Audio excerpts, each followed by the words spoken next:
para a proteção e segurança dos nossos filhos. Deus, eu clamo a Ti que abençoes meus filhos com Tua infinita bondade e proteção. Que Tuas mãos os guiem eles por todos os caminhos.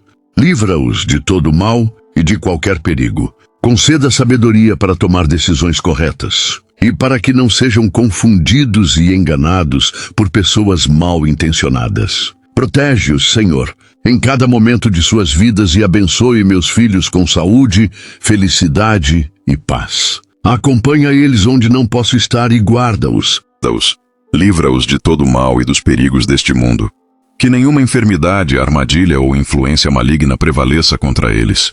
Cobre-os com o Teu sangue e dá-lhes sabedoria para escolher o caminho certo. Fortalece-os na fé e protege suas mentes e corações. Que estejam sempre seguros em Ti, Senhor. Em nome de Jesus, amém.